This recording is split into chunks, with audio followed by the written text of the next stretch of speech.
Responsabilité sociétale des entreprises, norme ISO 26000.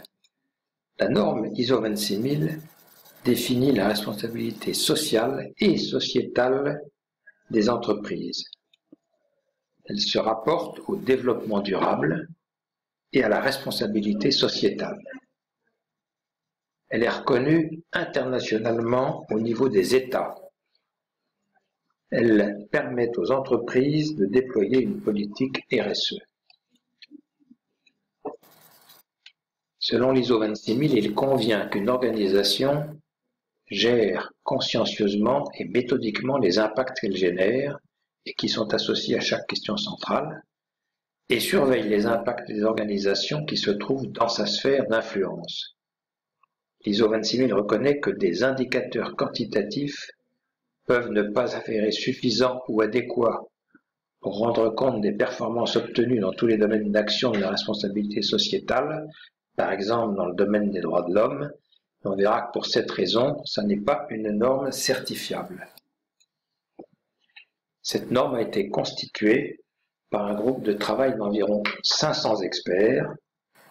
L'encadrement du groupe de travail offre appui et conseil aux utilisateurs. ISO 26000 s'applique à tout type d'organisation, pas seulement aux entreprises. Elle regroupe des textes émis par de nombreux organismes tels que l'ONU, l'OIT, Organisation internationale du travail, etc. Elle permet d'alimenter la réflexion stratégique et la mise en œuvre cohérente des actions. Ses objectifs: clarifier la notion de responsabilité sociétale, traduire les principes en actes concrets et s'aimer les meilleures pratiques dans le monde entier. Les lignes directrices de la norme ISO 26000 concernent principalement les principes et pratiques, les questions centrales, l'identification des parties prenantes, l'intégration et la concrétisation d'un comportement responsable dans l'organisation et dans sa sphère d'influence, la communication.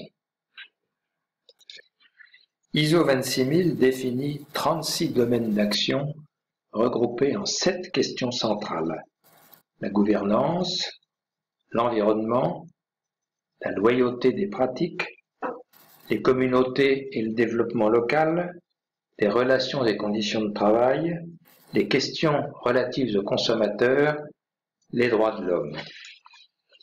La question centrale, la question primordiale, est bien sûr celle de la gouvernance. Elle se décline selon le schéma à l'écran.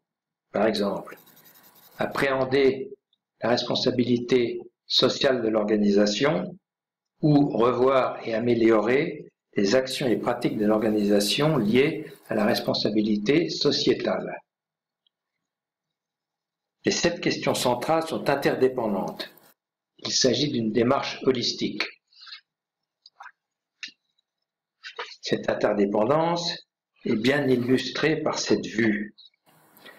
Les 7 principes de comportement de la responsabilité sociétale définis à l'article 4 de la norme s'appliquent à chacune des questions centrales. Les 36 domaines d'action se rattachent aux questions centrales. Par exemple, l'environnement se décline en 4 principes, en 4 domaines d'action: la prévention de la pollution, l'utilisation durable des ressources, l'atténuation des changements climatiques et l'adaptation à ces changements, la protection de l'environnement, de la biodiversité et la réhabilitation des habitats naturels. Ces interrelations relativement complexes peuvent être appréhendées à travers cette vue d'ensemble.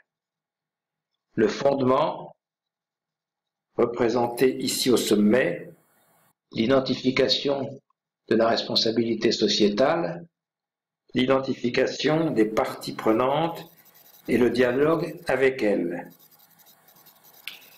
l'exemple des pratiques de l'intégration de la responsabilité sociétale dans l'ensemble de l'organisation avec l'axe améliorer la crédibilité en matière de responsabilité sociétale. Concrètement, les domaines d'action pour la question 6 relative aux consommateurs, des pratiques loyales, la protection de la santé et de la sécurité, une consommation durable, le service après-vente, la protection des données et de la vie privée, l'accès aux services essentiels, l'éducation et la sensibilisation. Domaine d'action en termes de gouvernance. On déclinera par le dialogue avec les parties prenantes en termes de droits de l'homme, relations et conditions de travail, etc. C'est une norme non certifiable, c'est essentiel d'avoir ça à l'esprit. Elle permet d'élaborer une stratégie à partir de lignes directrices, mais elle ne contient pas d'exigences sur la base desquelles une conformité peut être certifiée. Bon, on peut néanmoins faire procéder à des évaluations de performance par des tierces parties. Donc cette norme, il faut l'appréhender comme un cadre d'ensemble pour coordonner une démarche qualité, une démarche environnement, une démarche hygiène et sécurité, une démarche de reporting de type GRI, Global Reporting Initiative, etc. Et dont les méthodologies et exigences viennent conforter les engagements RSE. Pour sa mise en œuvre, le groupe d'appui a préparé plusieurs outils, le Communication Protocol, un support de formation, un document de liaison avec les principes directeurs de l'OCDE, des documents concernant l'examen systématique de la norme. On pourrait traduire par un genre de protocole d'audit. Pour la mise en œuvre de la pratique fondamentale identifiée et dialoguée avec ses parties prenantes, la norme définit ce qu'est une partie prenante. Tout individu ou groupe ayant un intérêt dans les décisions ou activités de votre entreprise. Et la première démarche sera identifier ses clients, fournisseurs, riverains, etc., comme dans ISO 14001 par exemple, mais de manière plus large, et de dialoguer avec elles. Dans ce cadre, il faut se poser les questions suivantes.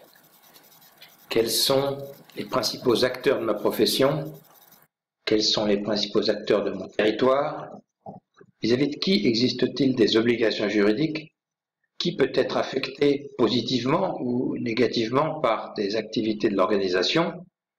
Qui pourrait aider l'organisation à traiter tel ou tel impact? Qui a auparavant été consulté sur des questions similaires? Quels acteurs ont demandé à être associés?